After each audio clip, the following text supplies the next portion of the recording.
It's been a joy sharing what I've discovered after nearly 40 years of conversations with presidents, cultural icons, and game changers in every field of human endeavor. If you missed the first cohort, the good news is that we're already planning the next one. Now, the seats will be limited, and those on our waiting list will receive exclusive early access and special discounts not available to the general public. So, if you are ready to transform the way you connect, lead, and build trust, do not hesitate. Go to TavishTalks.com and join the waiting list today. That's TavishTalks.com. The next cohort is coming. Make sure you are in the room. I'm Tavish Smiley, and I hope to see you there.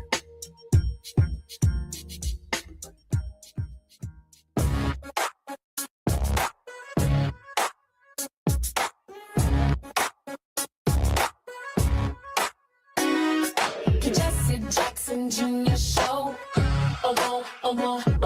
The Jesse Jackson Jr. Show. The Jesse Jackson Jr. Show. The Jesse Jackson Jr. Show. Come on and talk with me. Come on and listen to me. Come on and talk with me. Come on and listen to me. KBLA, Talk 1580, download the app. Good afternoon. You have joined the J Lunch Club on KBLA Talk 1580. This is the Jesse Jackson Jr. Show, and I am Atiba, in today for Jesse Jackson Jr. Jesse is handling some things for the memorial service for his father tomorrow, and we are excited today to have 3 South Carolina representatives join us. Of course, the Jackson family and Reverend Jackson just arrived back to Chicago from South Carolina, where he was certainly welcomed as a favorite son. After a long career fighting for civil rights, Reverend Jackson was visiting his home for the one last time to Lion State at the South Carolina Capitol on Monday. And then the final hours from the state where he was born, it's a far cry from his childhood in the segregated Greenville, where in 1960, he couldn't go inside the local library's much better funded whites-only branch to check out a book he needed. Reverend Jackson led 7 Black high school students into that segregated branch, where they sat down and read books and magazines until they were arrested. And the branches closed, then quietly reopened for all. We start that off because we have joining us today the former president of the National Black Caucus of State Legislators, Representative Gilda Cobb Hunter. And we also have Representative John King, and we also have the Legislative Black Caucus Chair of the South Carolina Legislature, Annie McDaniel, who may be joining us later.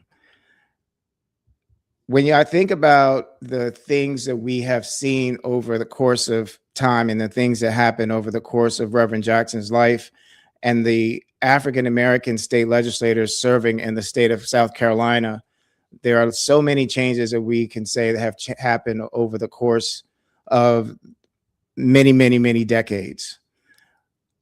Representative Gilda Cobb Hunter is the first African-American woman elected to the state house from Orangeburg County in South Carolina. She is the former representative for South Carolina's 66th district, and following redistricting, and we hear this term a lot, redistricting, and the 2022 general election, she now represents South Carolina's House District 95. She is the first vice chair of the House Ways and Means Committee, and she has served in the South Carolina House of Representatives since 1992. Representative Cobb Hunter, thank you so much for joining us today. Oh, it's my pleasure, Atiba. Thank you for having me. So I assume that there may have been a lot of thoughts going through your mind with Reverend Jackson coming to South Carolina and the many things and issues even that you all still confront today within the legislature. Can you take us there as a legislator, what it was like for you with Reverend Jackson coming back home? Well, I thought it appropriate. Reverend Jackson, of course, is a native son, and I was proud for how South Carolina welcomed him. The services at the State House where he was lying in state in the rotunda, for a minute we were concerned that a lot of people may or may not show up.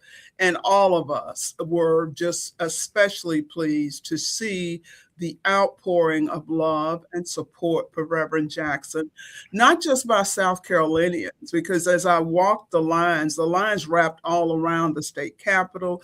There were people in the line, not just from South Carolina, but there were folk who knew him in Chicago. One guy in particular that I spoke with lived in San Francisco, but he was a native of Chicago and wanted to come and pay his respects. People from all over the Southeast came. And of course, you are aware that Ambassador Andrew Young made the trip over from Atlanta.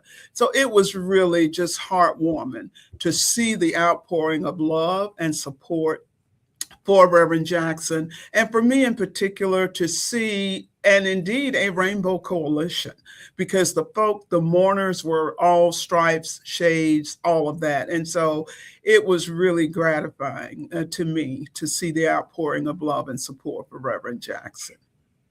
Representative Cobb Hunter, a couple of weeks ago, we had former representative, Georgia Representative Calvin Smyre on the show. Mm-hmm. And one of the things that he talked about was the role that Reverend Jackson played in making it possible for he and others to get into the legislature and to move up into leadership positions. When you look at South Carolina today and you look at the country and you think about the energy of those who came to honor Reverend Jackson over the weekend, were there any things that went back to your thinking in terms of how far we have come as a nation? Yeah, I should say kind of, sort of, and I would share with you, Atiba, that I am doing this interview after a day in the General Assembly where we have decided in the South Carolina House to name a road after Charlie Kirk as well as Donald Trump. So I'm putting it in context, because when I think about how far we've come and I think about votes that were taken today, it just reminds me of how far we have to go. But let me just quickly respond. Representative Cobb Hunter, we're going to go to break, but when we come back, I would like for you to come back to talking about that. Okay, sure. We will continue our conversation with Representative Gilda Cobb Hunter after the break.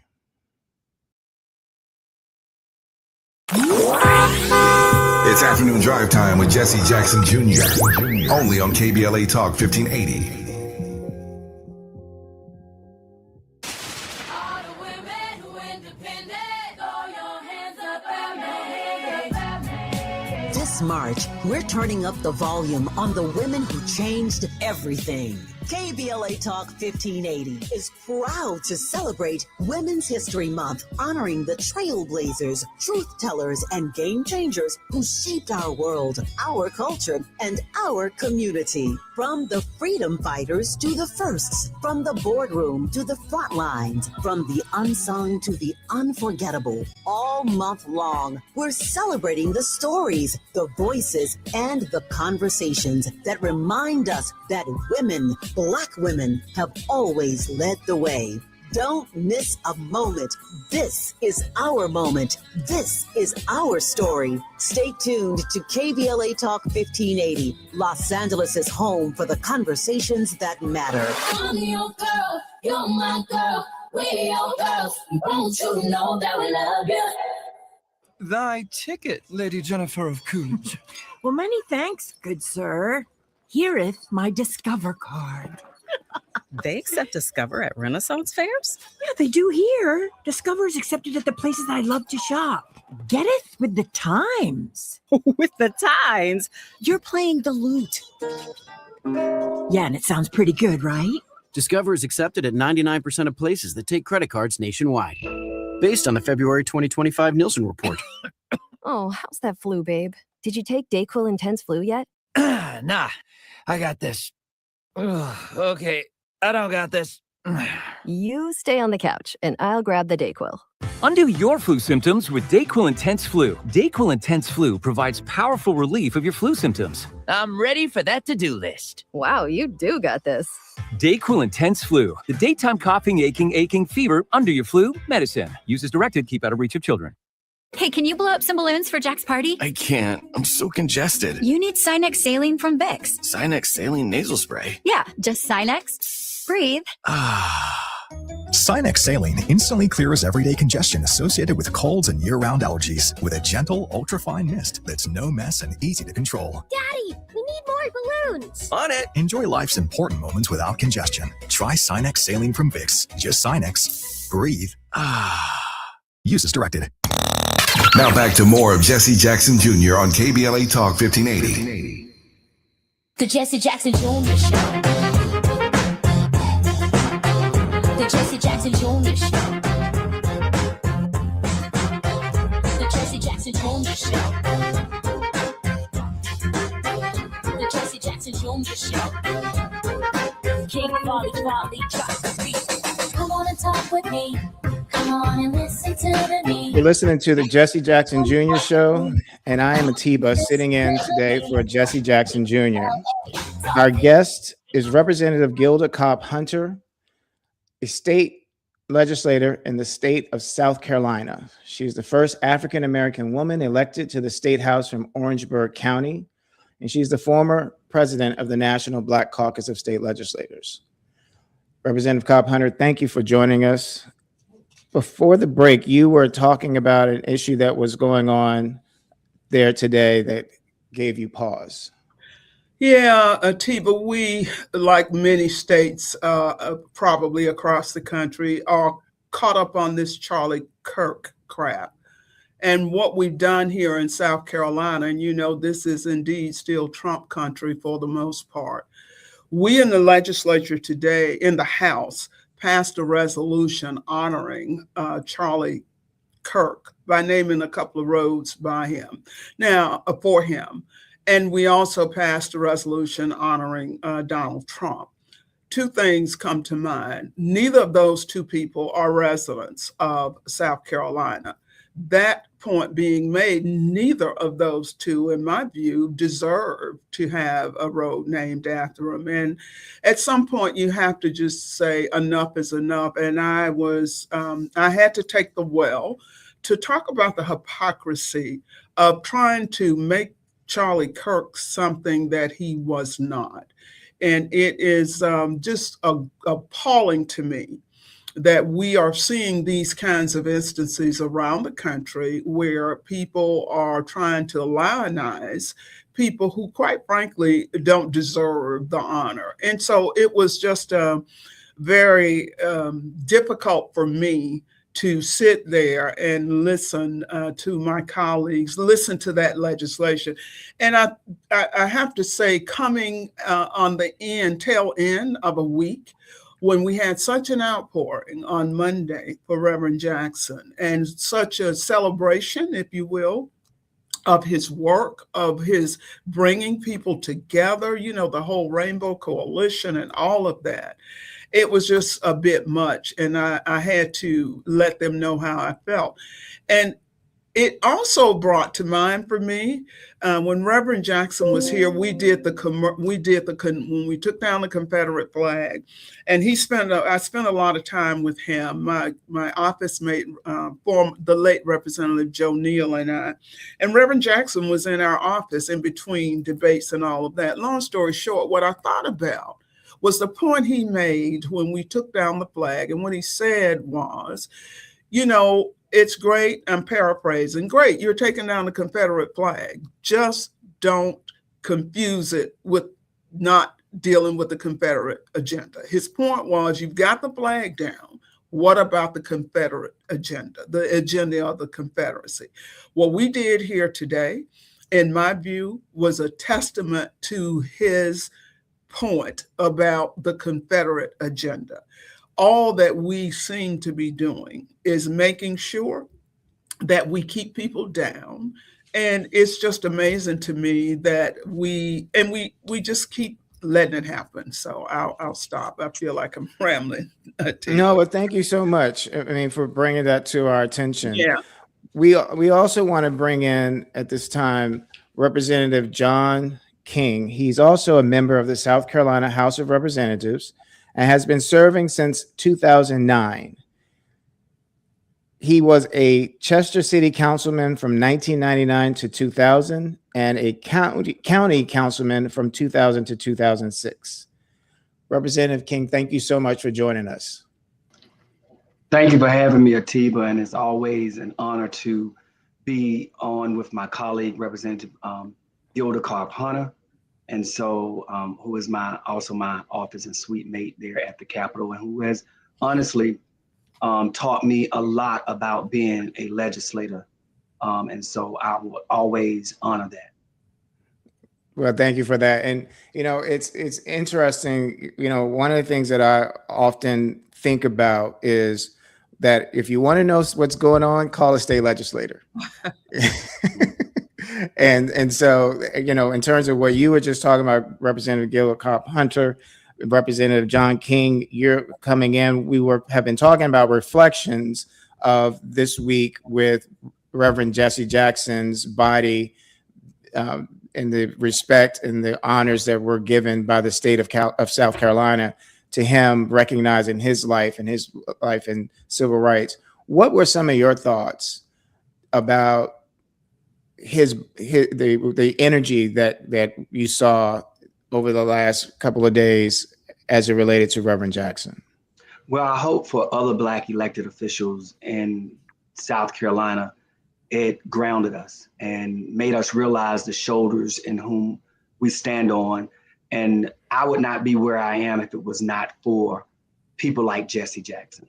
And so I went to his service to truly honor his legacy, but also to give me the energy that I need to go into the Capitol each day and face the adversity that Gilda and I face each day. And she spoke about what happened today.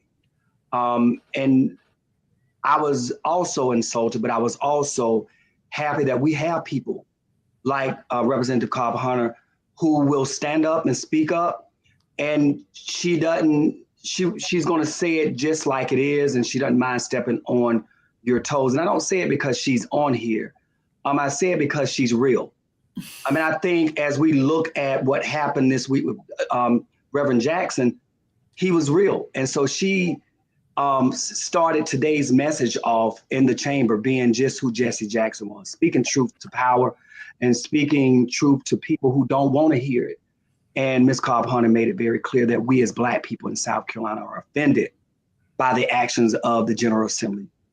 And with that, let's go to a clip. Let's listen to a clip from Reverend Jackson from his 1988 Democratic National Convention speech. Went down in history. Story.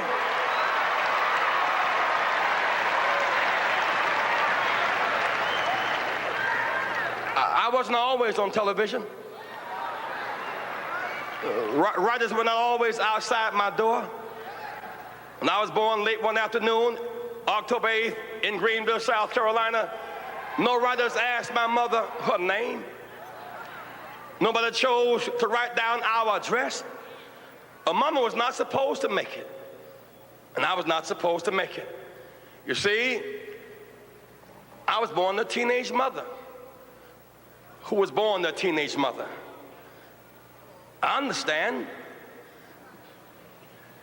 I know abandonment and people being mean to you and saying you're nothing and nobody and can never be anything.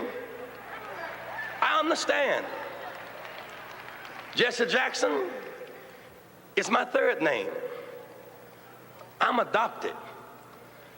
When I had no name, my grandmother gave me her name. My name was Jesse Burns till I was 12. So I wouldn't have a blank space. She gave me a name to hold me over. I understand when nobody knows your name. I understand when you have no name.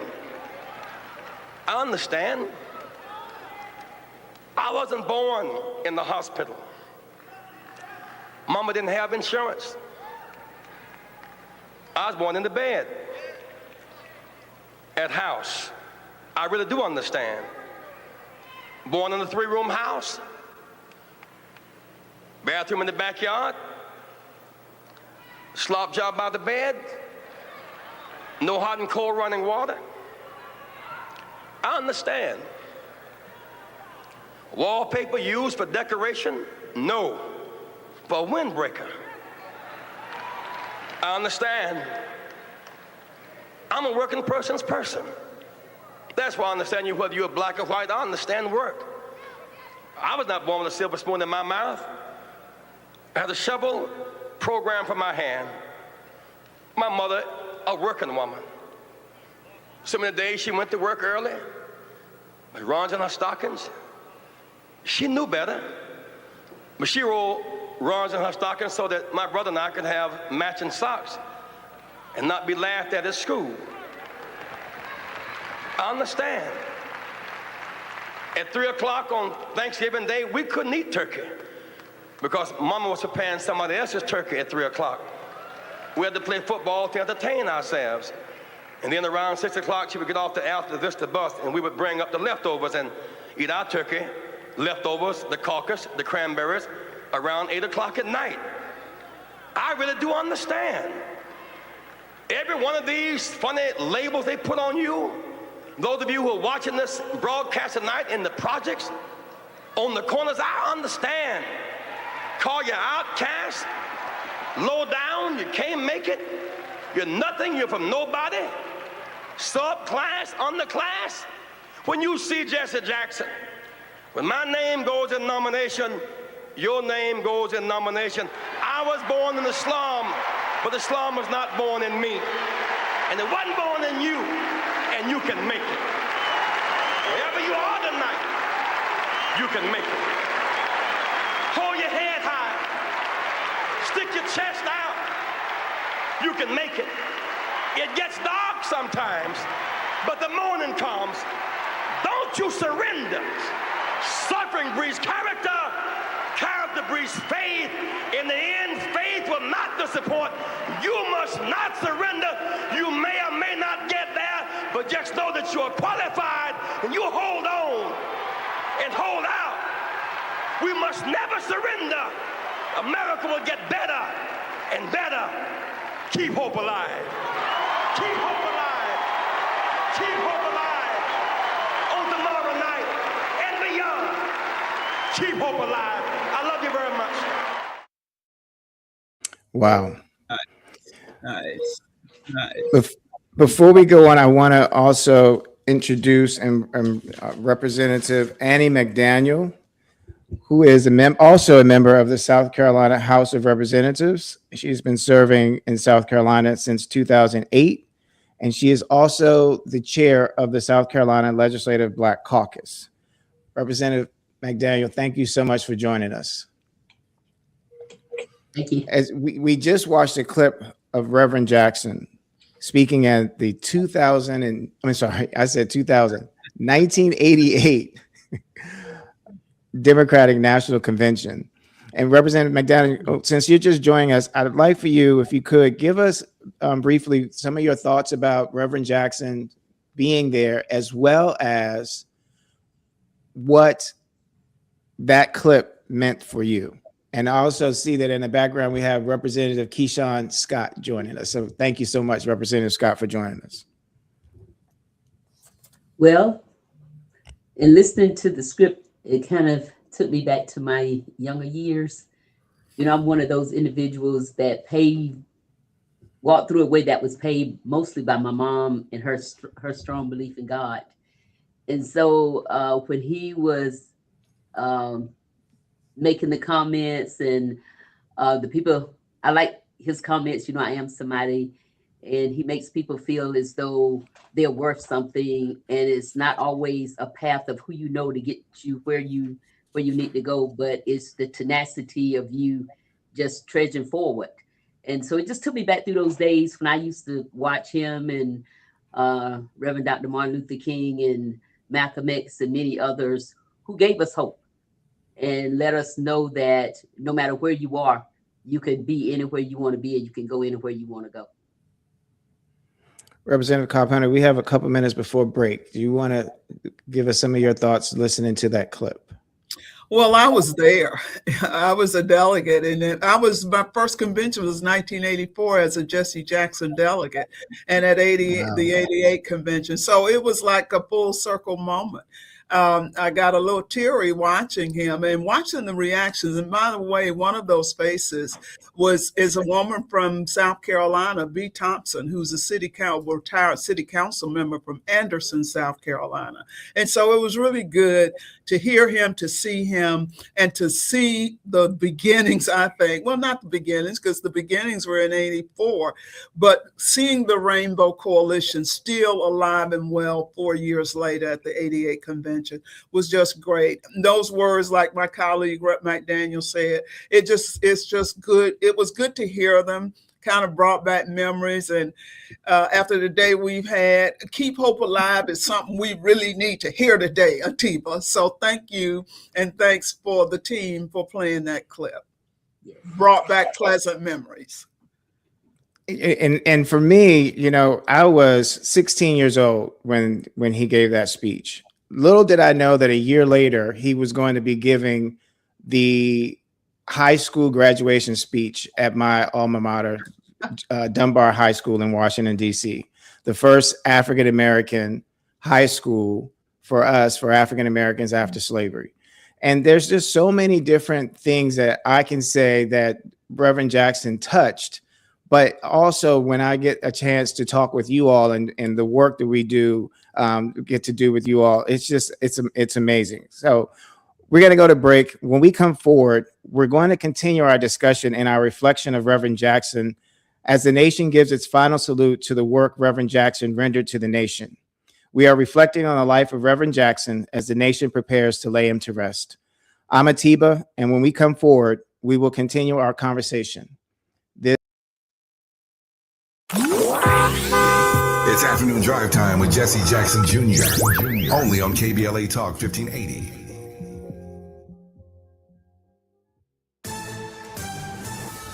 I'm Amber Payton with BIN News Now. President Trump has fired Homeland Security Secretary Kristi Noem. In a Truth Social post, Trump said Oklahoma Senator Mark Wayne Mullen will replace her. He added that Noem will serve as special envoy for the Shield of Americas, a new Western Hemisphere initiative expected to be announced on Saturday. The change takes effect at the end of the month.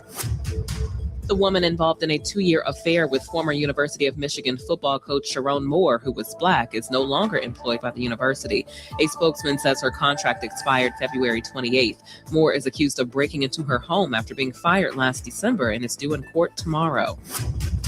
And rapper Kanye West, now known as just Ye, has announced 2 major European stadium shows for summer 2026 and is reportedly in final talks to headline London's Wireless Festival in July. The shows in the Netherlands and Italy could draw more than 100,000 fans. Get BIN News Now on demand 24/7 on the iHeartRadio app. This is the KBLA Sports Minute with Ray Richardson. The Clippers won their 3rd straight game. They beat the Indiana Pacers Wednesday night 130-107 at the Intuit Dome in Inglewood. 29 points and 8 rebounds for Kawhi Leonard.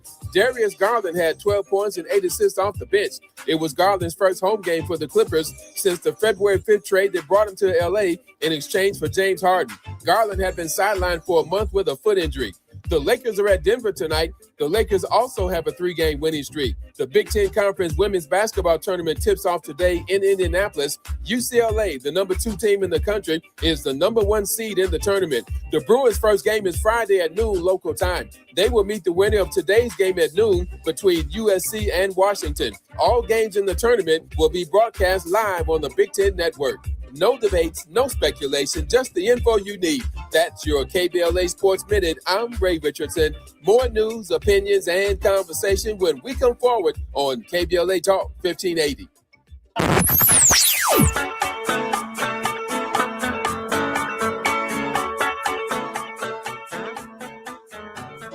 This is KBLA Talk 1580. Talk radio. That's music to your ears. We're unapologetically progressive. KBLA Talk 1580. We've got a lot to talk about. I'm Reverend Gerald, the life coach. Is someone you love struggling with addiction and mental illness? Is improving your family's health important? Want to leave a legacy that your family can grow? Are you ready to enhance your perception of life experiences? Then wake up weekends at 7 a.m. with Urban Family Focus and get the wisdom, opportunity, resources, and motivation to live your best life. Join the conversation on Urban Family Focus Saturday and Sunday at 7 a.m. Unapologetically progressive. KBLA Talk 1580. We've got your black. Carpal tunnel syndrome. Heart failure that doesn't improve with common medicines. These are some signs and symptoms associated with ATTR-CM, or the cardiomyopathy of ATTR amyloidosis, a serious heart condition with symptoms that get worse over time. Amvuttra, vutrisiran, is a prescription medicine given by a healthcare provider that treats ATTR-CM in adults to reduce heart-related death, hospital stays, and urgent visits. In a clinical study, Amvuttra was proven to help people live longer and have fewer heart-related hospital stays and urgent visits over 3 years compared to placebo. Amvuttra lowers the amount of vitamin A in your blood, which can affect vision. Other side effects include pain in the arms or legs, pain in the joints, and shortness of breath. These are not all the possible side effects of Amvuttra. For prescribing information, call 1-833-256-2748 or learn more at amvuttra.com. Ask your doctor about Amvuttra for ATTR-CM.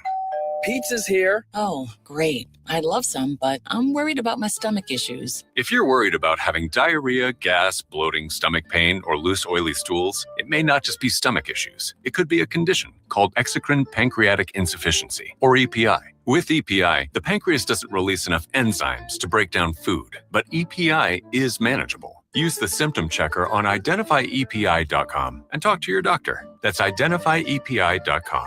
Sponsored by AbbVie. Hey, can you blow up some balloons for Jack's party? I can't. I'm so congested. You need Sinex Saline from Vicks. Sinex Saline Nasal Spray. Yeah, just Sinex. Breathe. Sinex Saline instantly clears everyday congestion associated with colds and year-round allergies with a gentle, ultra-fine mist that's no mess and easy to control. Daddy, we need more balloons. On it. Enjoy life's important moments without congestion. Try Sinex Saline from Vicks. Just Sinex. Breathe. Use as directed. Oh, how's that flu, babe? Did you take Dayquil Intense Flu yet? Nah, I got this. Okay, I don't got this. You stay on the couch, and I'll grab the Dayquil. Undo your flu symptoms with Dayquil Intense Flu. Dayquil Intense Flu provides powerful relief of your flu symptoms. I'm ready for that to-do list. Wow, you do got this. Dayquil Intense Flu, the daytime coughing, aching fever under your flu medicine. Use as directed, keep out of reach of children. Hey, can you blow up some balloons for Jack's party? I can't. I'm so congested. You need Sinex Saline from Vicks. Sinex Saline Nasal Spray. Yeah, just Sinex. Breathe. Sinex Saline instantly clears everyday congestion associated with colds and year-round allergies with a gentle, ultra-fine mist that's no mess and easy to control. Daddy, we need more balloons. On it. Enjoy life's important moments without congestion. Try Sinex Saline from Vicks. Just Sinex. Breathe. Use as directed. You're listening to Jesse Jackson Jr. on KBLA Talk 1580. The Jesse Jackson Jr. Show. The Jesse Jackson Jr. Show. The Jesse Jackson Jr. Show. The Jesse Jackson Jr. Show. King Volley, drop the beat. Come on and talk with me. Come on and listen to the me. Come on and talk with me. Come on and listen to the me. KBLA Talk 1580. Download the app. I'm Atiba. I'm sitting in today for Jesse Jackson Jr. Our guests are Representative Gilda Cobb-Hunter, Representative John King, Representative Annie McDaniel, and Representative Keyshawn Scott, all from the state of California. I'm sorry, I keep saying California. From the state of South Carolina, my apologies. This week, Reverend Jackson's body lie in state at the South Carolina Capitol. And while he was there, we've had today opportunity to hear from our African-American state legislators talk about their feelings and their reflections of Reverend Jackson, as well as his body making its last trip home to the state where he was born, South Carolina. We were also listening to the 1988 Democratic National Convention speech that Reverend Jackson gave. And one of the things that came to mind was his ability to take his own life, his own story, not only to make it and say it in a way that was compelling, but in a way that was moving, because his story was our story. And he made us feel and understand that the American story was deeply rooted in terms of the African-American struggle, is one that touches so many. That was my impression. And Representative Cobb-Hunter, you said, keep hope alive. Yeah. And it's one of the things that I feel that you all embody that idea. The fact that you in your work in the legislature are up against so many challenges, particularly in this day and age. I would ask you, where do you get the hope from? But I'd rather ask you, where do you get the energy from to keep moving forward? That was part of the reason why I had initially asked you the question, Representative Cobb-Hunter, and I'll pose it to you, Representative McDaniel, Representative Scott, and Representative King. Is I like sports. And so when I think about sports, if you go into the locker room and you're down at the half and you just beat up the players, they're not likely to go out and try to fight to win the game. So is there something that you can give us that, that drives you, that keeps you in the legislature, that keeps you doing the work, that keeps you going to the well and speaking out, Representative Cobb-Hunter, that you have taken and can take in terms of from Reverend Jackson, as well as in terms of the work that's still yet to be done? Well, I would respond to that, Atiba, by saying, of course, I'm very much a spiritual person. So my spirituality and my belief that there is someone who sits high and looks low, that is a part of it. The other is I have, while I keep hope alive is a part of the mantra that I sometimes recite, I have consistently throughout my career used three words: in spite of. In spite of anything that happens, it's important for me to recognize that I am blessed and highly favored to be in this position. I need to take that seriously. And there are a lot of people out there who depend on me. And then real quickly, if I might add, it is important that those of us who are out here on the firing line recognize the importance of self-care, of taking a respite, of taking care of ourselves. And we can get a respite, but we can't quit. And so for me, all of that rolled into one suggests that, when you get tired, as we all do, just kind of take a break, do some, for me, water does that, the ocean, waves, that kind of thing. And so it's just a matter of me recognizing that, hey, this is a blessing to be here. And I need to honor that and value that and make sure that I am looking out for the least of these people who don't know nobody, who nobody knows. So that's what keeps me going. And I'm a social worker by nature and trade. So it's in my nature to care about the underdog and to try to take care of the least of these. Yeah, it's such a blessing to have you all with us. I want to bring Representative Scott into the conversation because I would say, Representative Scott, I could say you're the youngest member, and then people, but let me say how you're the youngest member. In 2023, Representative Scott was elected to the Bishopville City Council and became its youngest member at 22 years old. And he has been now in the South Carolina legislature since 2025. Welcome to the Jesse Jackson Jr. Show, Representative Scott. Tell us, because how old were you? You weren't even born in 1988. That's real talk. No, I wasn't born until 2000. We can't hear him. But yeah, can you? So you weren't born until 2000. Yes.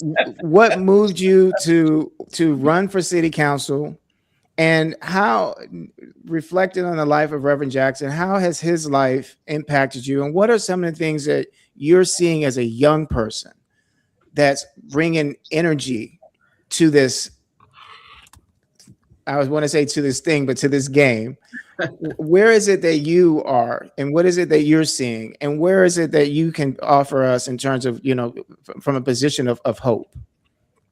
Absolutely. So, when I think about the life of Reverend Jesse Jackson, of course, we all talk about the word hope, but for me, it really goes back to, first of all, understanding who you are, and so that whole mantra of I am somebody is something that I live every single day.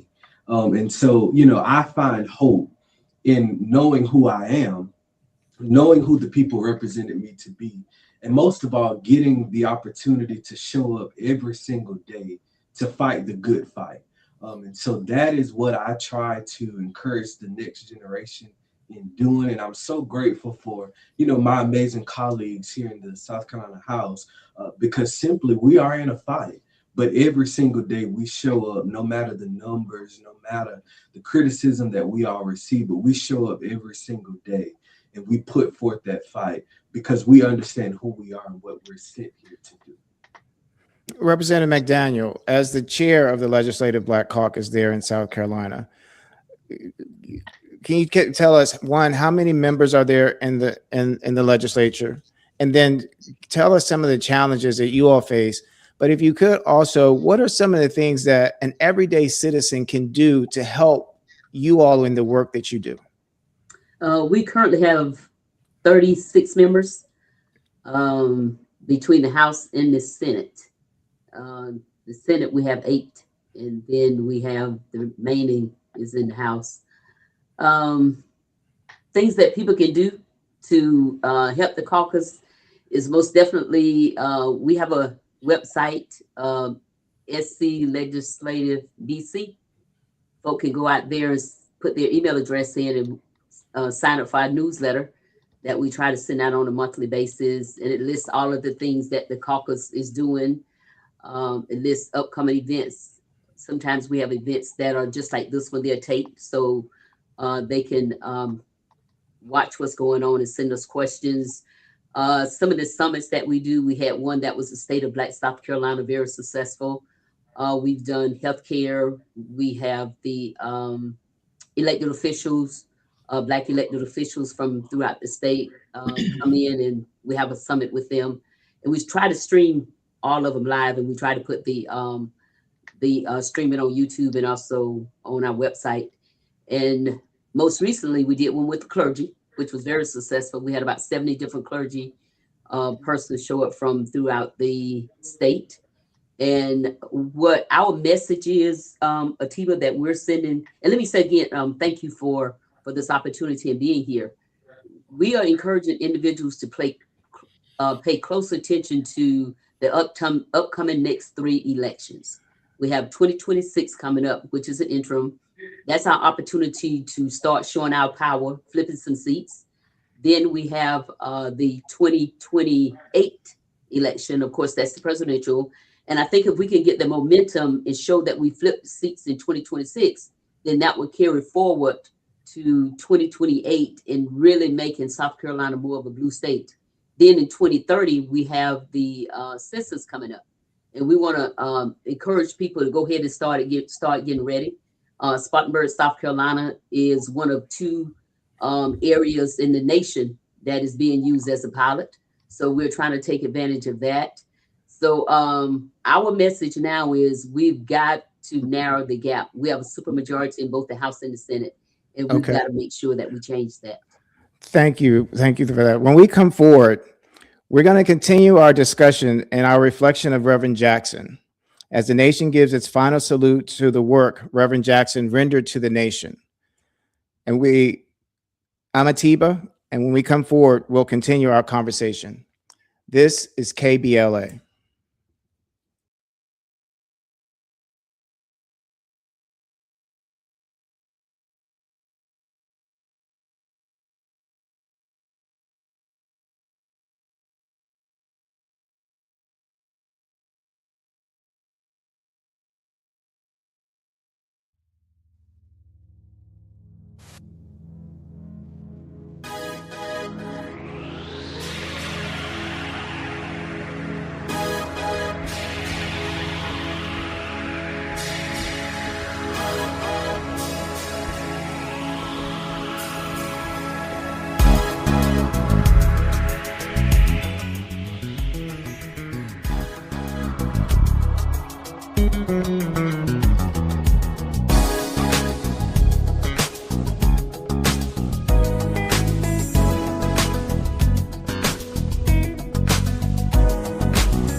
sought your will, but it's time for me to stop and tell you how I feel. Stop in the middle of my day. I want to lift my voice and give you praise. Every breath I take, stop and praise. Pray and wait patiently. You give me everything that I need. All I gotta do every day is stop and praise. Close to you, I can handle what life brings. If I concentrate, just concentrate on you. Concentrate on you. I put my trust in you till the end. You'll be my lover, my God and my best friend.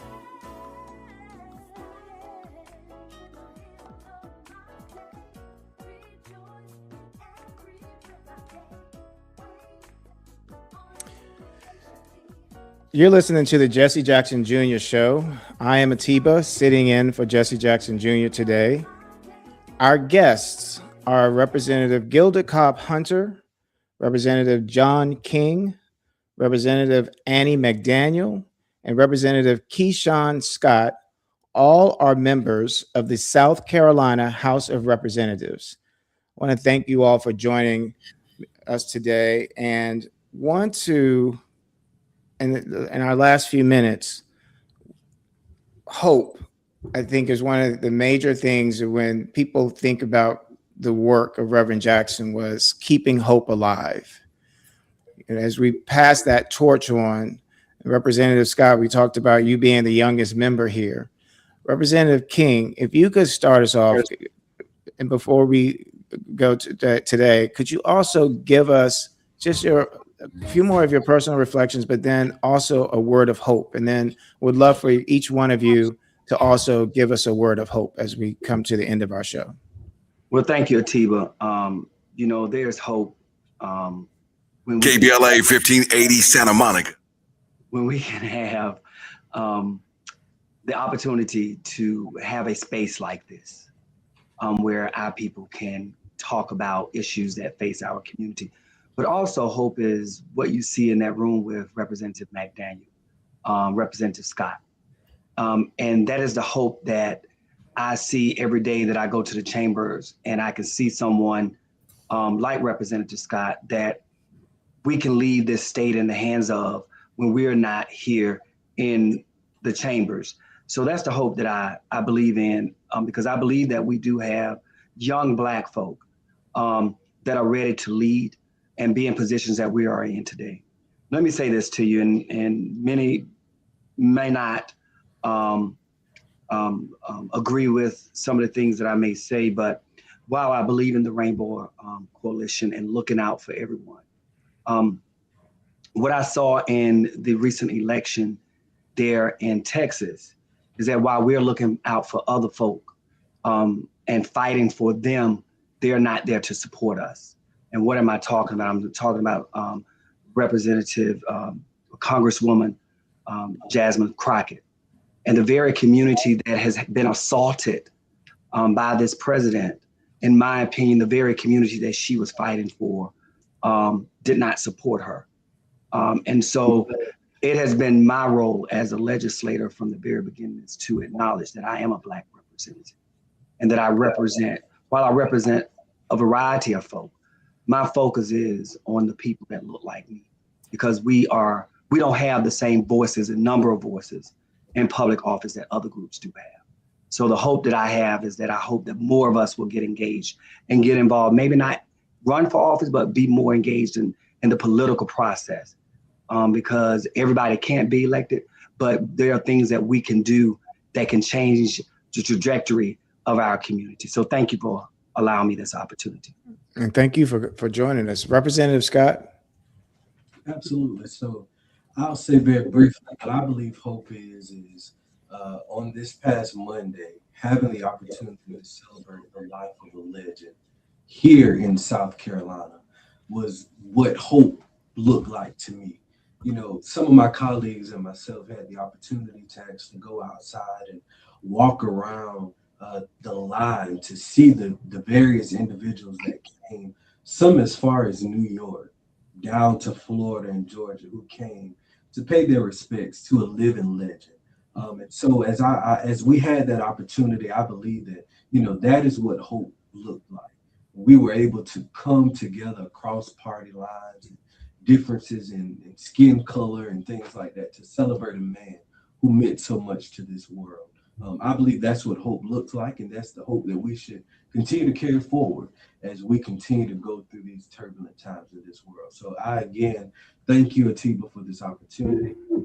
To my colleagues, I commend you all every single day for the work that we're doing and for the fight, most of all, that we're dealing with here in South Carolina. So thank you for the opportunity to serve with you all, because I greatly appreciate it. Thank you. Thank you. We've got about 2 minutes. Representative McDaniel, then we're going to close out with Representative Cobb Hunter.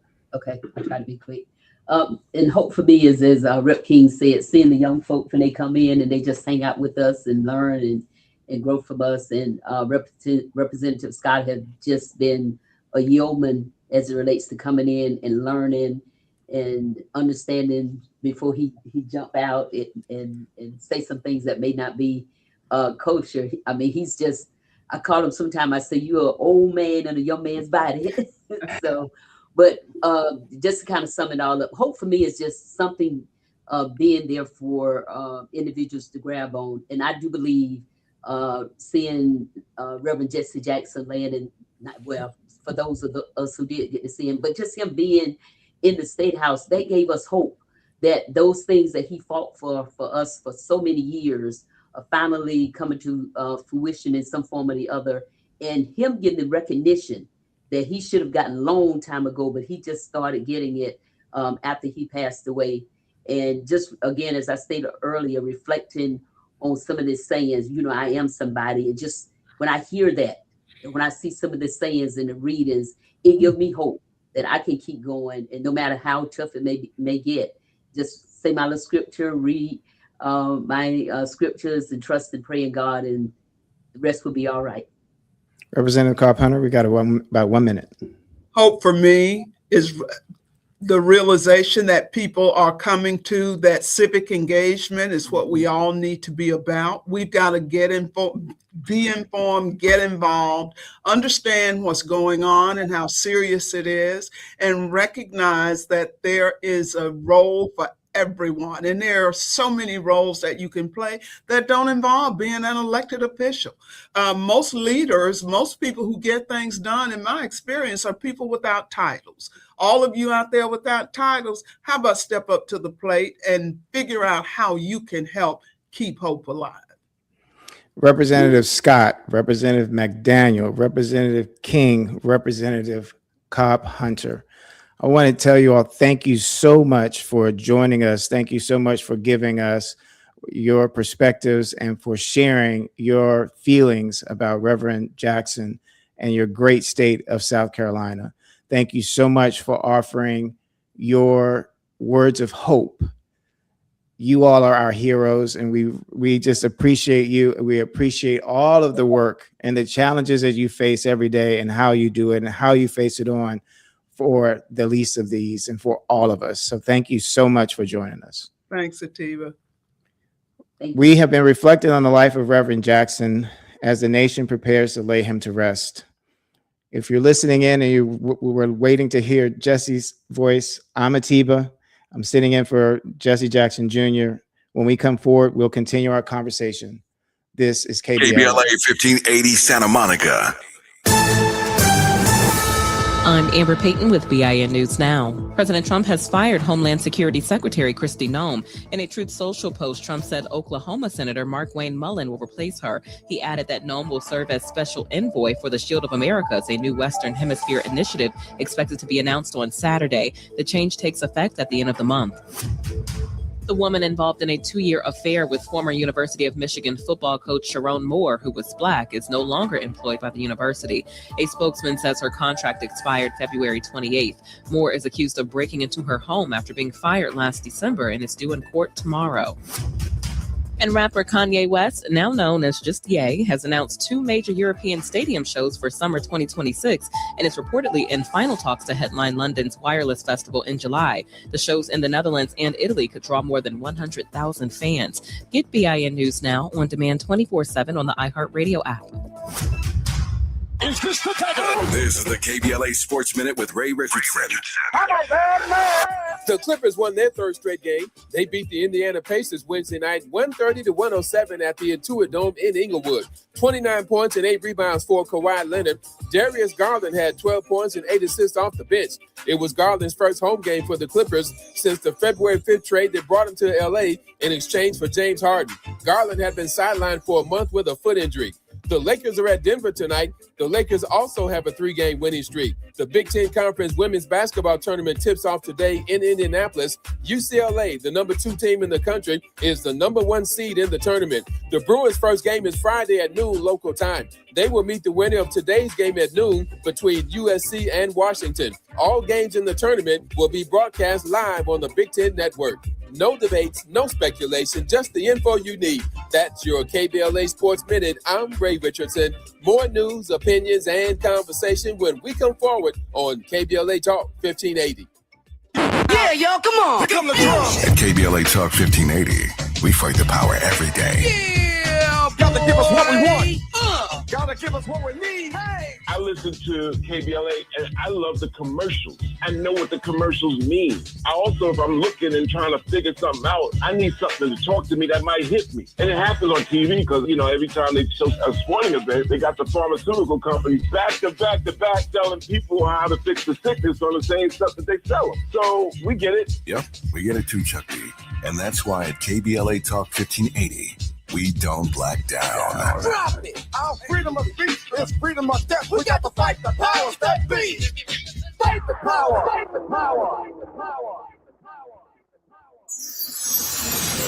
I believe that we will go from guttermost to uttermost. I believe that we will go from slave ship to championship. I believe that we will go from outhouse to state house to courthouse to White House. I believe. He served alongside Dr. Martin Luther King Jr. He ran for president. He kept hope alive for millions of fellow citizens. This Friday, March 6th, KBLA Talk 1580 will carry the homegoing services of the Reverend Jesse Louis Jackson Sr. live from Chicago, beginning at 8 a.m. Pacific. Join us as we say farewell to a giant, a preacher, a warrior, a man who never stopped fighting for justice.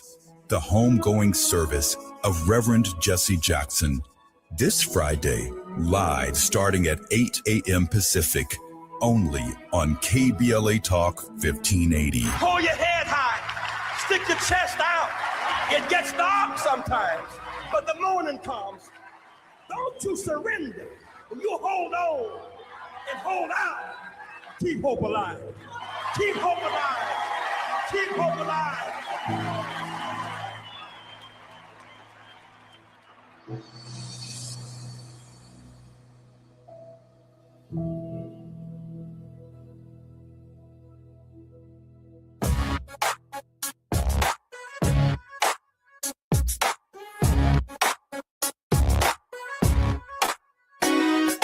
Jesse Jackson Jr. Show. The Jesse Jackson Jr. Show. The Jesse Jackson Jr. Show. The Jesse Jackson Jr. Show. Come on and talk with me. Come on and listen to me. Come on and talk with me. Come on and listen to me. Good afternoon. You have joined the J Lunch Club in Hour 2 on KBLA Talk 580. This is the Jesse Jackson Jr. Show, and I am Atiba, in for Jesse Jackson Jr. today. Jesse is handling some things for the memorial service for his father tomorrow, and we are excited to have Dr. Johnny Mack and Ted Williams joining us now in our second hour. As you may know, the Jackson family and Reverend Jackson just arrived back to Chicago from South Carolina, where he was certainly welcomed as a favorite son. Dr. Johnny Mack is a social entrepreneur and social and scholar practitioner with expertise in the subject areas of peace, conflict, and social change and movements. He has traveled extensively throughout the Americas, Africa, Asia, Europe, and the Middle East, working in the fields of peace, development, conflict, and nonviolent social change. Dr. Mack's research includes the extensive study of Dr. Martin Luther King Jr.'s logic of nonviolence and the United States civil rights movement. Dr. Mack, thank you so much for joining us.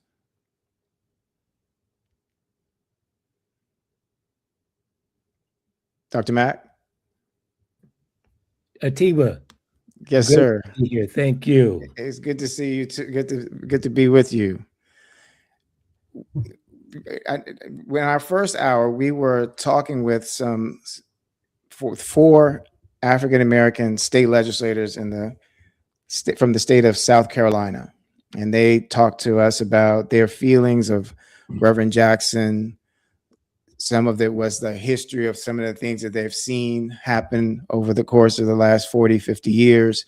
And one of the representatives was actually one of the youngest members, if not the youngest member of the South Carolina House of Representatives. Did you get a chance to watch what was going on in South Carolina? And if so, what were some of your thoughts of what's been going on with Reverend Jackson as his life has been commemorated in the state of California, and now tomorrow back in the city of Chicago? Well, thank you, Atiba, just for giving me the opportunity to share my thoughts on it, because yes, I have followed much of the audio, video, social media on in California, in South Carolina, in Chicago. And it speaks, all of those speak of the obvious impact that Reverend Jesse Louis Jackson Jr. had not only on those cities, but on this nation. And most of us know, particularly those of us who do a little bit of travel around the world, the impact that Reverend Jackson had globally. I was reflecting, Atiba, that Jesse Jackson did so much here, but few people realize that he brought home 5 people from around the globe. 5 people from around the globe. Which of us, how many of us, and who in history single-handedly has done such a thing? That is the impact of Jesse Louis Jackson Sr. and the tributes that are being shown him, given him in the states that you've mentioned, and even those that we are not seeing, but are still being carried out by people who reflect upon his life, are really well-deserved, obviously.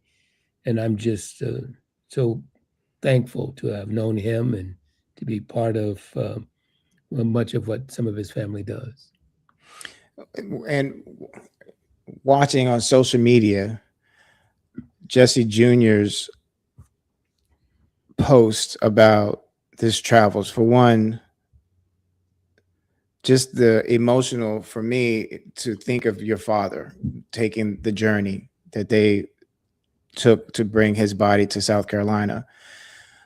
I was struck when they were in Tennessee and South Carolina by the troopers that we saw, because often we've seen in history a history that did not necessarily communicate that, where there was a tension. But we're going to go take a break first. And when we come forward, we're going to continue this conversation and our reflection of Reverend Jackson as the nation gives its final salute to the work Reverend Jackson rendered to the nation. I'm Atiba, and when we come forward, we'll continue this conversation. This is KBLA. I'm with Jesse Jackson Jr. Only on KBLA Talk 1580.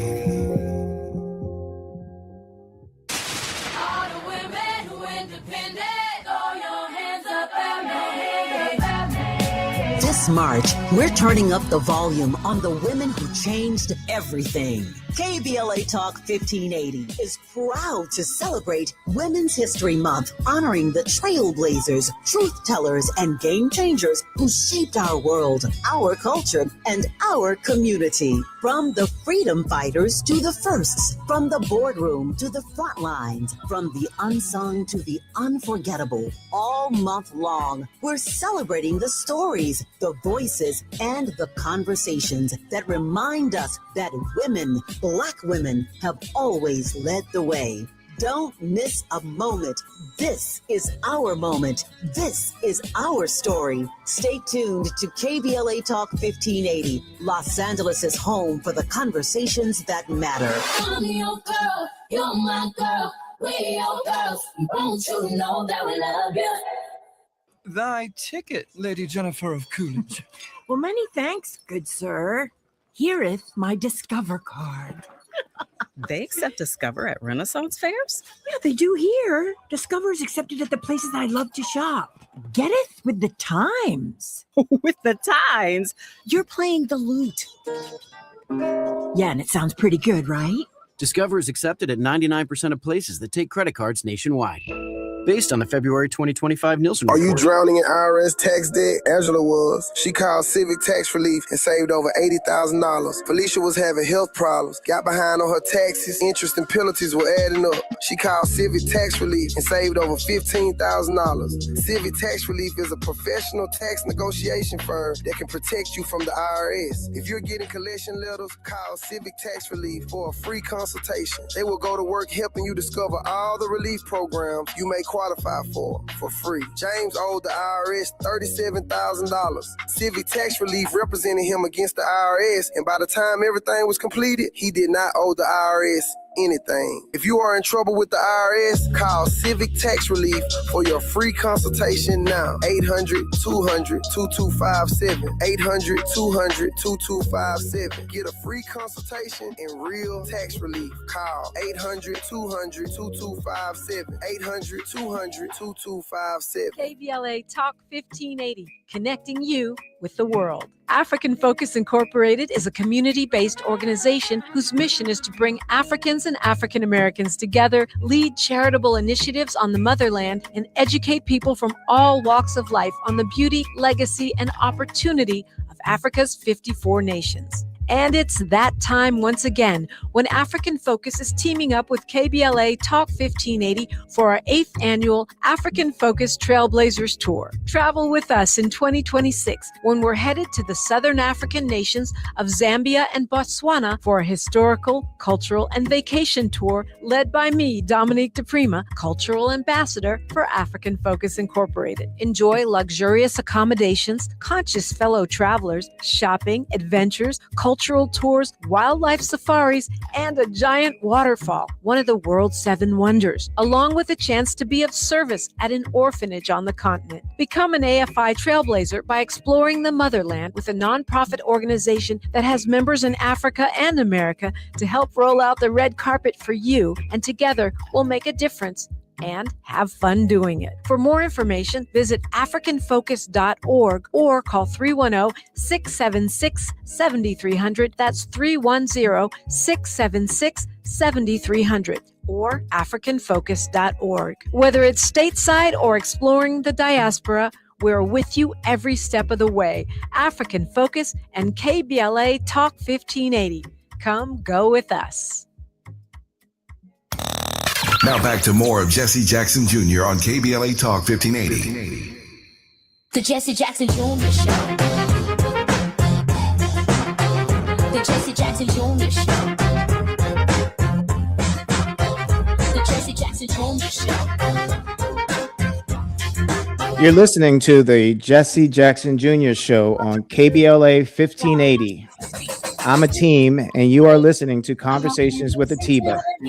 I'm sitting in today for Jesse And we are with Johnny Mack, Dr. Johnny Mack on the World House. Dr. Mack, we have a clip that I want us to listen to for us to discuss. Jesse Jackson with his sons behind him on the podium.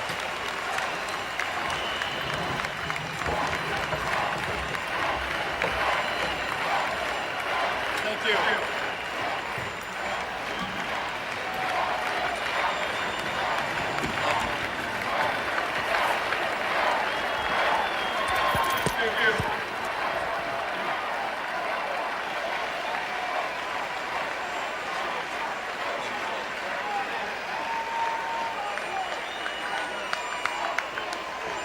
Thank you very much. Tonight, we come together bound by our faith in a mighty God with genuine respect and love for our country and inheriting the legacy of a great party. The Democratic Party, which is the best hope for redirecting our nation on a more humane, just, and peaceful course. This is not a perfect party. We are not a perfect people, yet we are called to a perfect mission. Our mission: to feed the hungry, to clothe the naked, to house the homeless, to teach the illiterate, to provide jobs for the jobless, and to choose the human race over the nuclear race.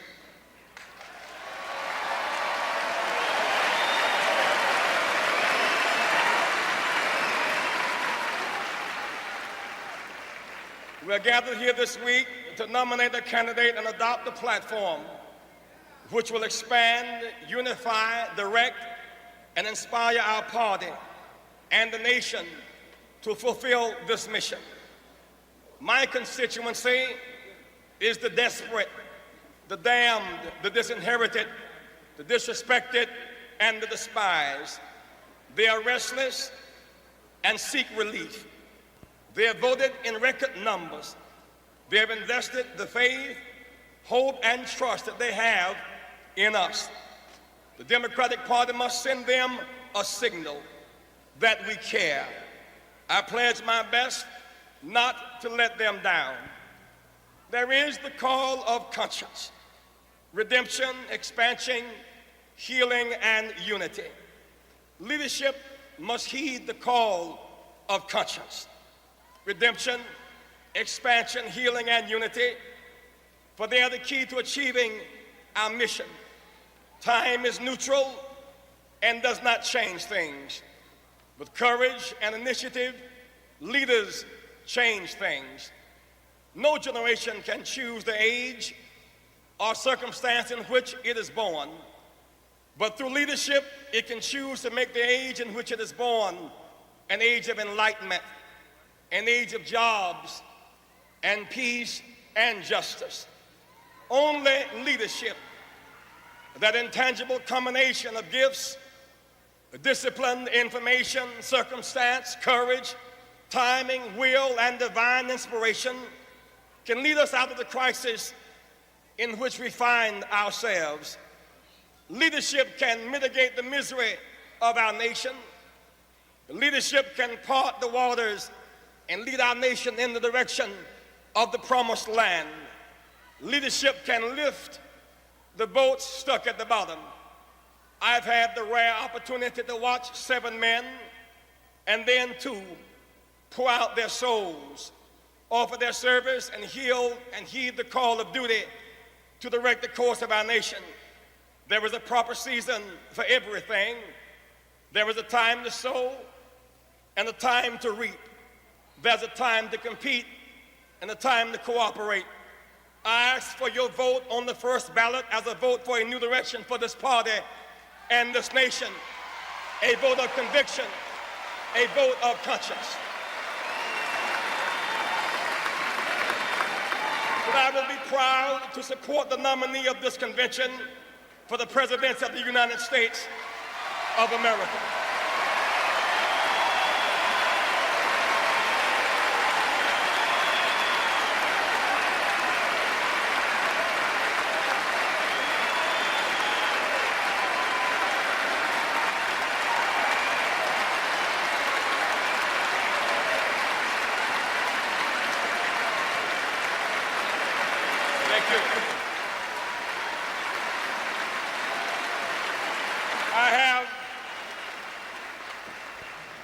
watched the leadership of our party develop and grow.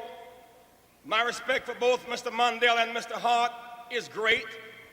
I've watched them struggle with the crosswinds and crossfires of being public servants, and I believe they will both continue to try to serve us faithfully.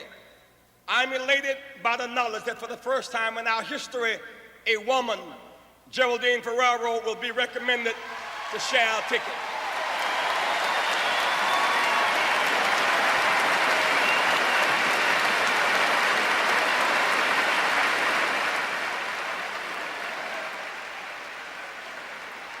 Throughout this campaign, I've tried to offer leadership to the Democratic Party and the nation. If in my high moments I have done some good, offered some service, shed some light, healed some wounds, rekindled some hope, or stirred some warmth of apathy and indifference, or in any way along the way helped somebody, then this campaign has not been in vain.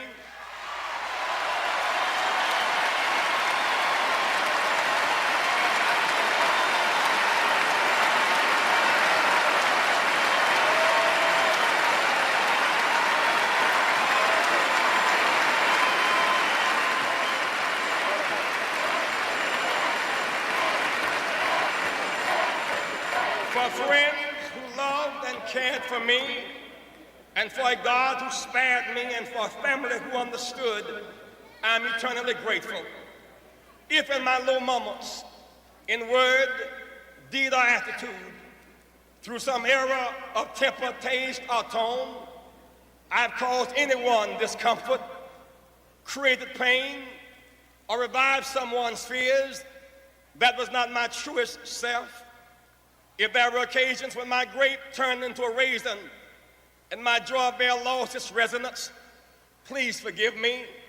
Charge it to my head and not to my heart.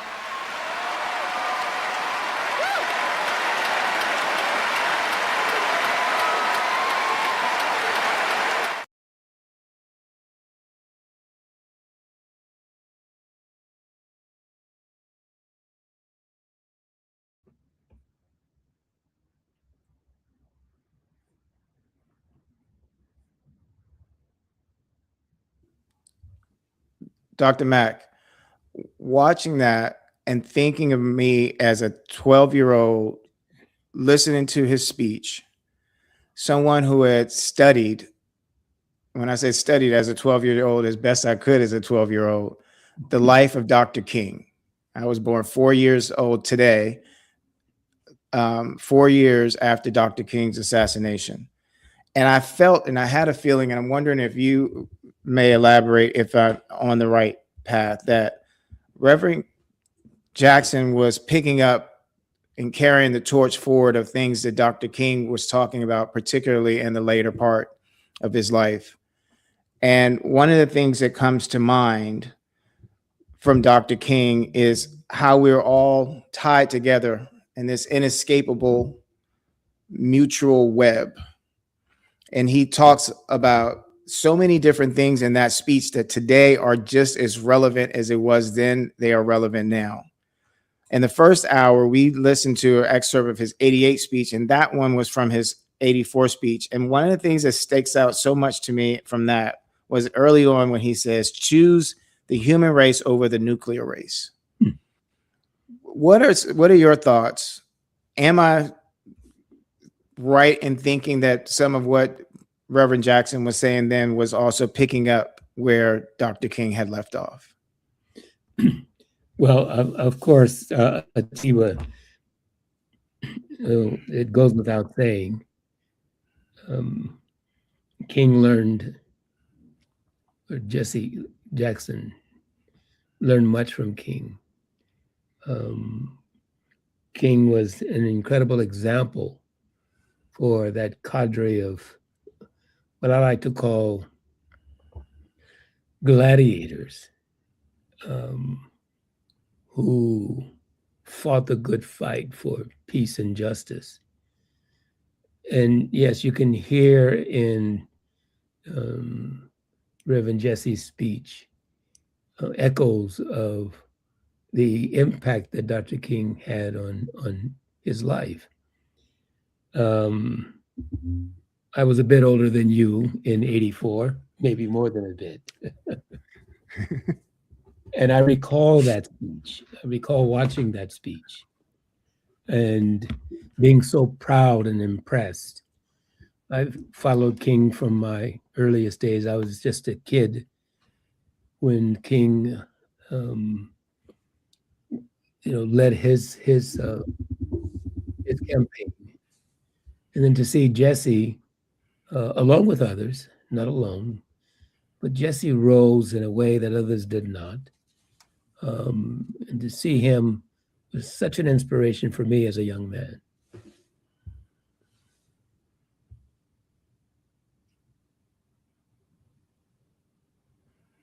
And so, as I reflect and listen to that speech again, I was even hoping that we kept the clip going just a bit longer, just hearing and listening, reflecting. I think our listeners probably would like to hear more from the speech than they would from me, but I appreciate you giving me the time to reflect on it. But, how do we do justice to, what we are hearing Jesse to have said some, 42 years ago, right? That could well be a speech given today. Mm-hmm. About the desperate and the dispossessed and the disinherited and the damned. These are terms Jesse used when he was arguing that the Democratic Party should signal something to those persons. And that signal was that we care. And isn't that what people are looking for today? And I think that that's the example that Martin Luther King Jr., to your question, once again, gave. Caring about the disinherited, the downtrodden, the disadvantaged. By the way, those alliterations, something that both Reverend Jesse and Reverend King had in common with their command of speech, to tie these words together that bring real meaning and impress the conscience. So it was really great to hear that clip. It's also interesting, as you say that what moved Reverend Jackson was someone trying to keep him from exploring his intellect, being able to get a book out of the South Carolina library. We'll talk a bit about that when we come forward. We're going to continue our discussion and our reflection of Reverend Jackson as the nation gives its final salute to the work Reverend Jackson rendered to the nation. We're reflecting on the life of Reverend Jackson as the nation prepares to lay him to rest. I am Atiba, and when we come forward, we'll continue our conversation with Dr. Mack. This is KBLA.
for a job today. Baby's gotta eat, gotta make a living.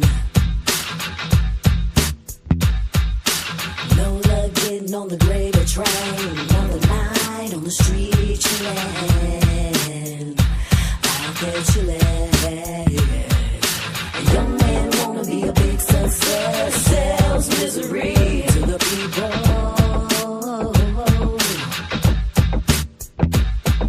Another man running round insane, blowing up trains and planes, saying God said do that. That ain't God you hear. This generation gotta make a better vibration, so that the next generation will really care how they relate. This generation gotta show the next generation, so that the future generations will have better relations.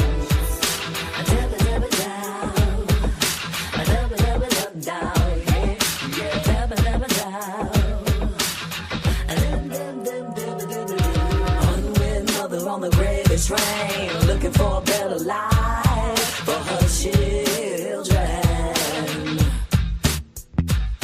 Disappearing fathers, where are you? Your creator is watching you. A young man wanna be a big success. Don't sell misery, try selling freedom. Try selling freedom, yeah.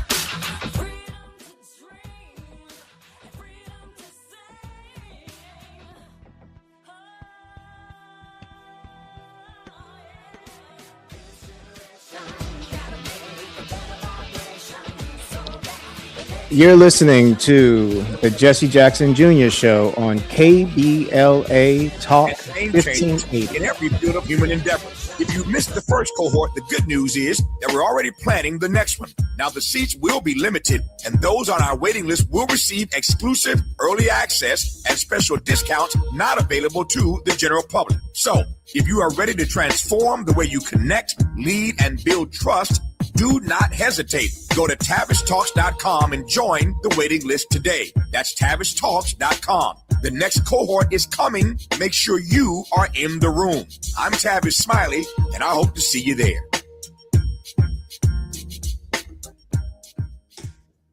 My mom has decided to learn to paint, and she's good. My dad's now into creative cuisine, and I've already put on 6 pounds. Learning new things comes with age. My mom, she started forgetting my name and what we're talking about. Forgetting well-known things doesn't. Memory loss may be a sign of Alzheimer's disease. Early detection gives you and your loved one time to plan for the future. Learn the warning signs of Alzheimer's at 10signs.org.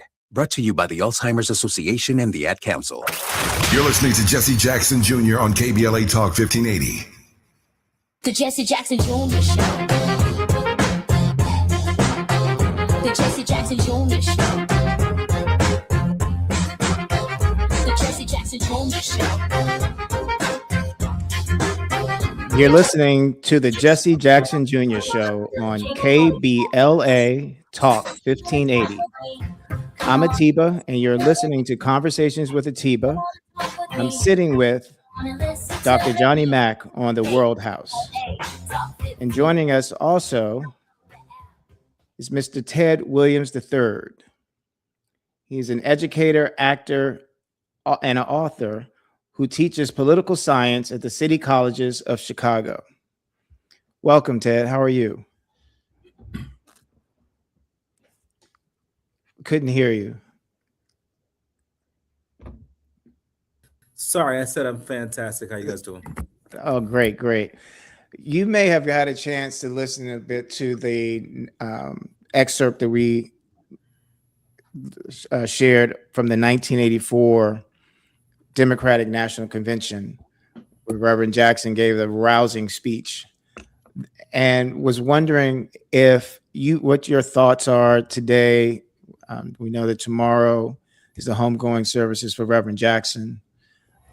Dr. Mack and I have been talking about Reverend Jackson as well as Dr. King.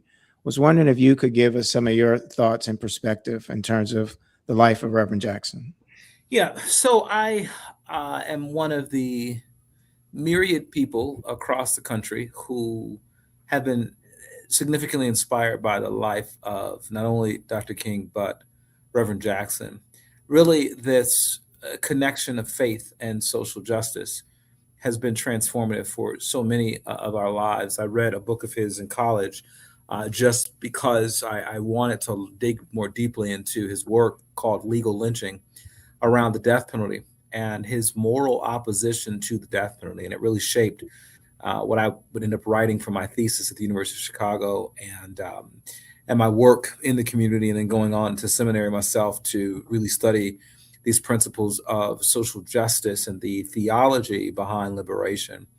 And so I can say from a personal perspective, and I'm sure there are thousands upon thousands of people like me across the country for whom Reverend Jackson was a living testimony, a manifestation of the principles of what the scriptures say, Matthew 25, that whatever you did for the least of these, you did for me. Reverend Jackson was that walking, talking, breathing manifestation of that scripture. And so when I look at his legacy and I look at it within the context of our justice struggle, he really is, in many ways, the bridge between Dr. King and Barack Obama, not only because of what he did with the Democratic Party through his runs in 1984, 1988, but also for him to be the next step, for him to be the next step in our civil rights struggle. He talked a lot about how we were able to get access to freedom, but the next step in the movement was access to equality, full equality, for us to not only have public accommodations, but also be able to participate in the wealth of this country. And I think that was a very important part of his legacy. And now it is really upon all of us, incumbent upon all of us, to go and carry this out to the next level. And that's what I will commit the rest of my life to. And I know so many of us are doing the same thing. And so I am so grateful to have been in his presence and to really live in his shadow. And I pray to carry that torch throughout my life and my work as well.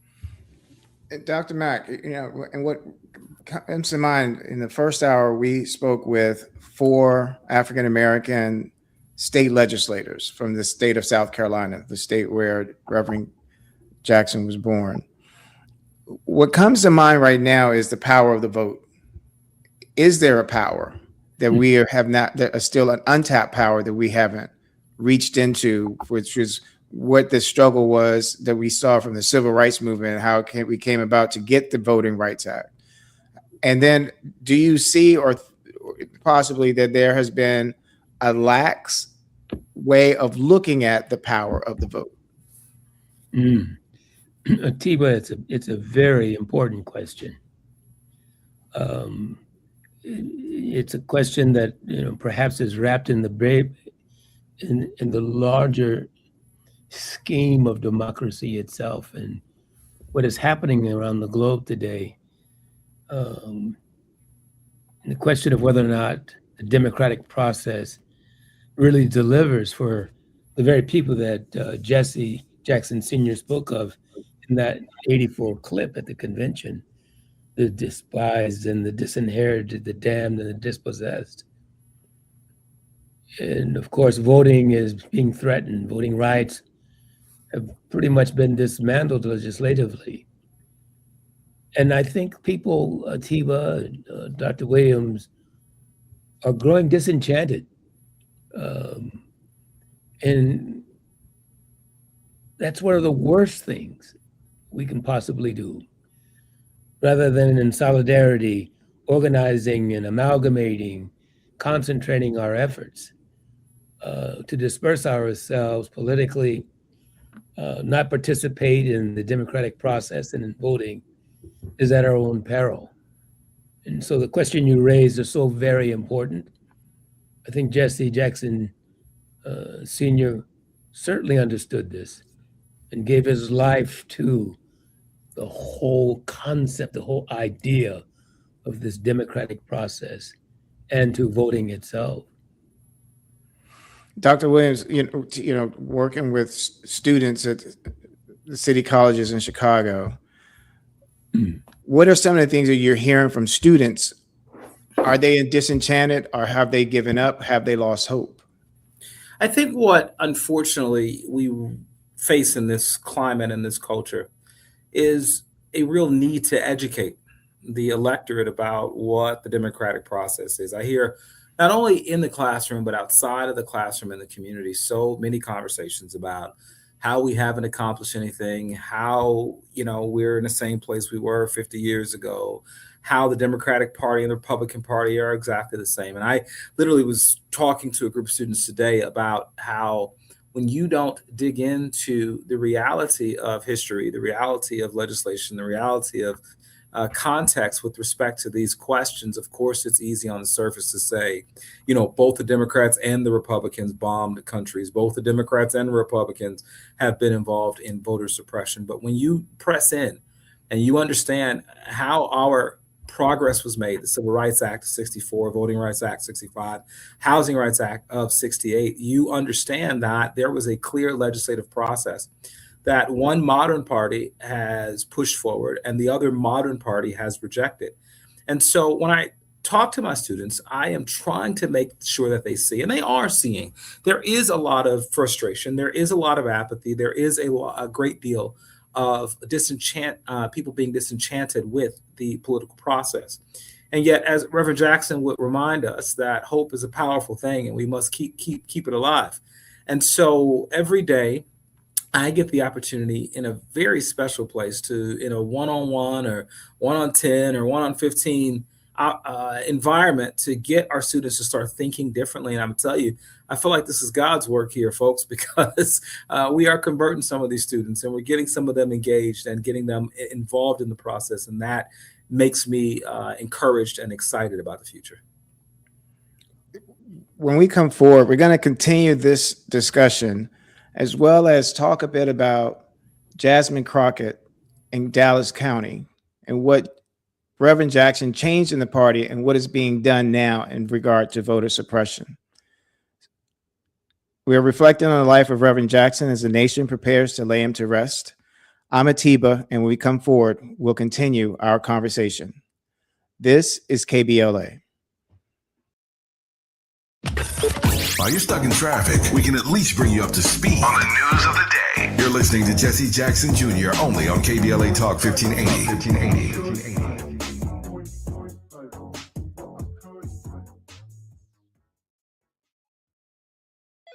LifeLock, how can I help?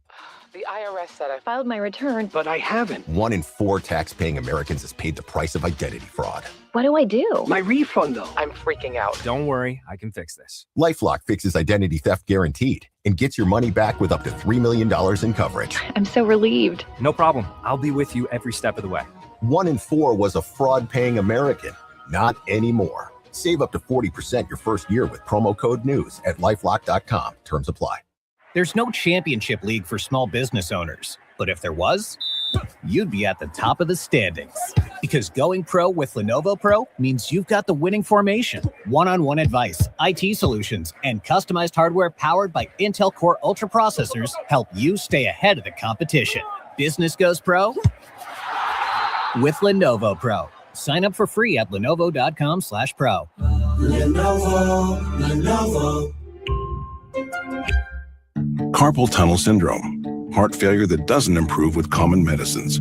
These are some signs and symptoms associated with ATTR-CM, or the cardiomyopathy of ATTR amyloidosis, a serious heart condition with symptoms that get worse over time.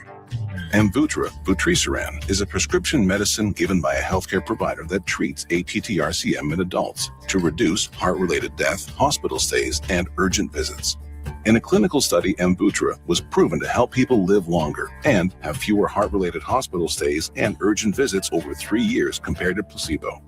Amvuttra lowers the amount of vitamin A in your blood, which can affect vision. Other side effects include pain in the arms or legs, pain in the joints, and shortness of breath.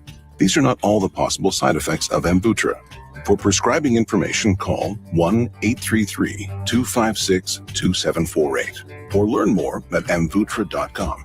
Ask your doctor about Amvuttra for ATTR-CM. KBLA Talk 1580. We've got a lot to talk about. KBLA Talk 1580, connecting you with services and solutions. 10 Toes In serves as a mentorship and domestic violence prevention program. They support, educate, and empower couples during and after incarceration. They assist male returning citizens to re-enter society successfully and to help them maintain a healthy relationship with their romantic partner. They offer a mentorship support group for formerly incarcerated men. 10 Toes In teaches its Intimate Relationships 101 curriculum at male prisons throughout the state of California. They host sister support group meetings for women who are intimately involved with incarcerated and formerly incarcerated men.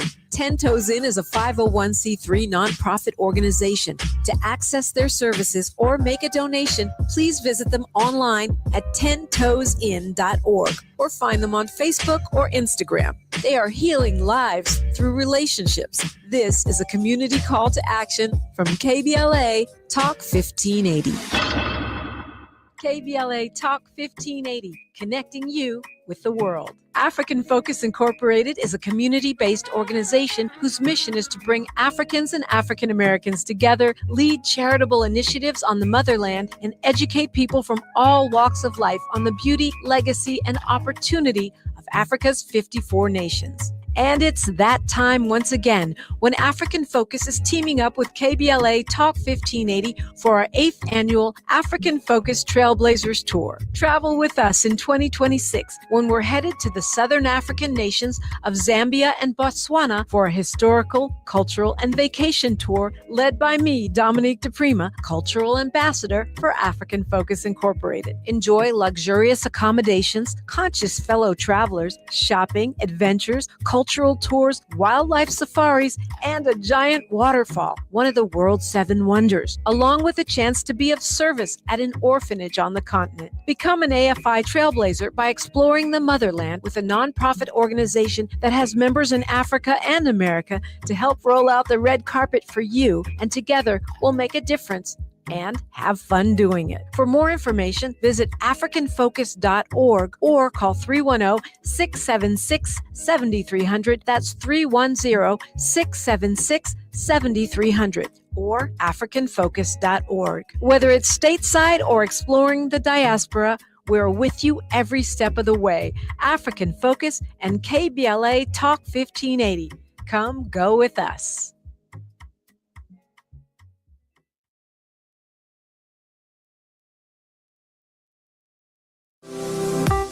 It's never too early to start talking about money in realistic ways with your kids.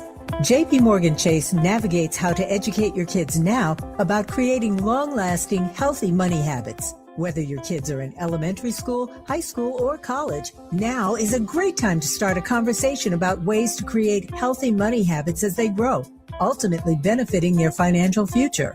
Talking about money in a realistic way to support your kids' lifestyle and dreams, your first banking account geared towards high school or college. It's never too early. Explaining the basics, what you earn and what you spend, building financial confidence starts with getting organized. Learning and practicing vital money skills now will stay with them for life. Tools they will have to stay on top of their finances and achieve their goals. This segment is sponsored by JP Morgan Chase.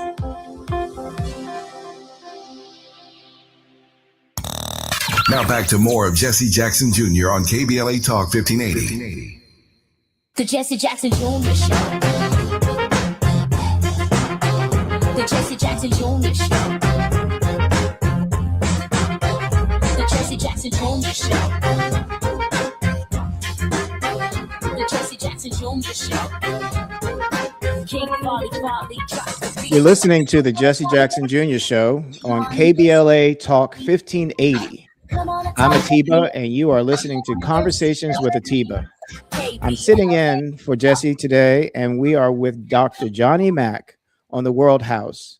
And we're also joined by Dr. Ted Williams, an educator, actor, and author who teaches political science at the City Colleges of Chicago. Thank you all for joining us.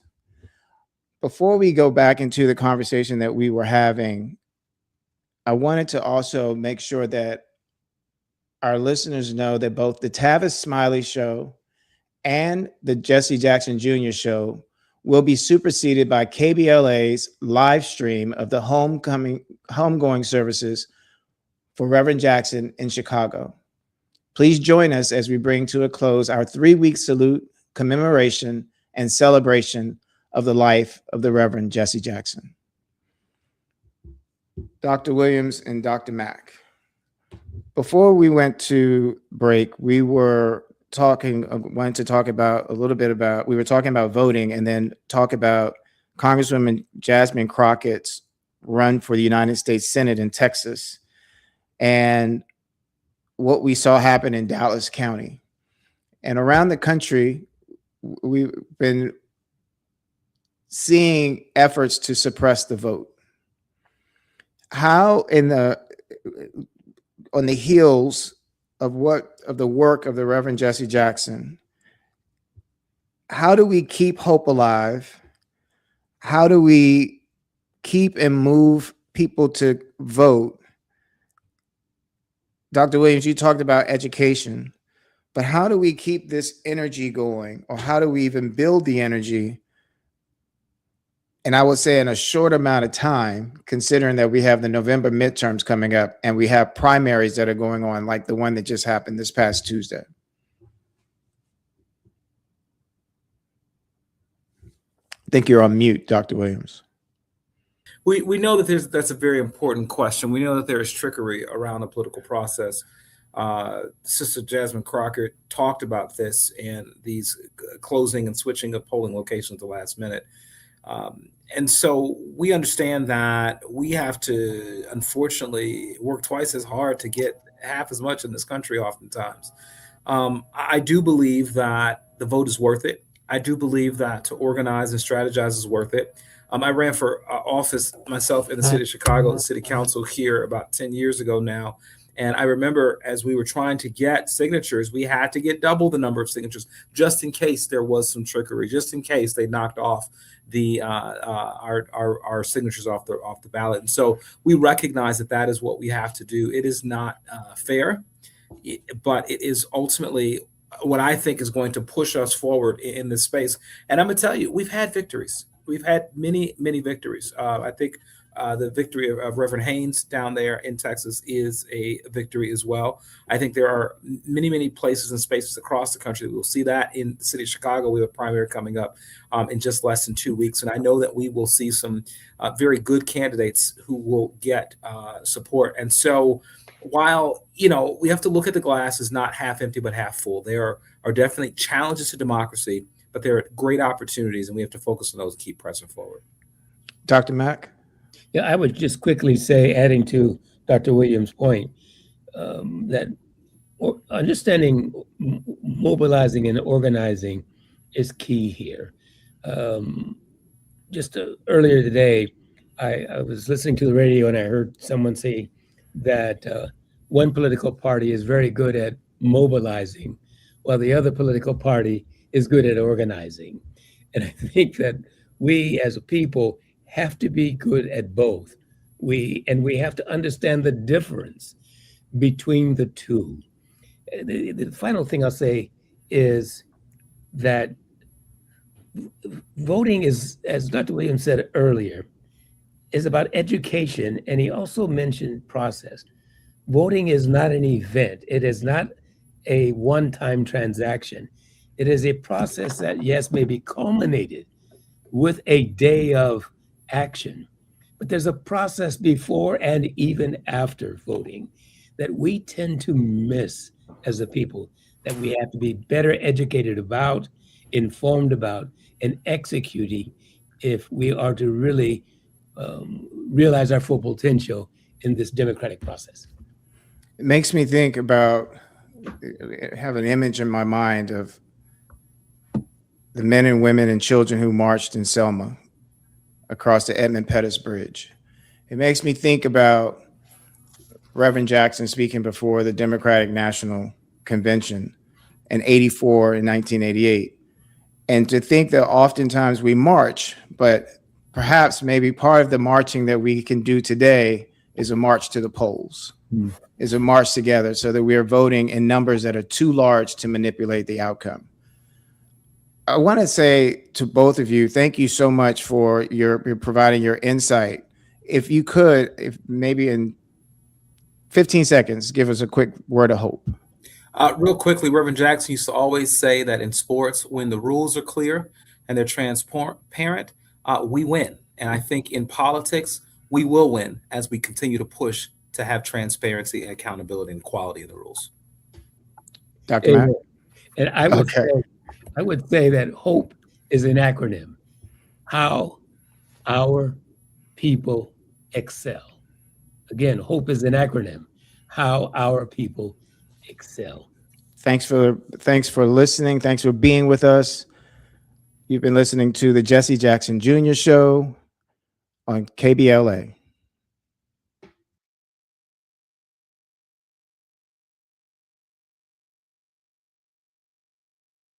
KBLA 1580 Santa Monica.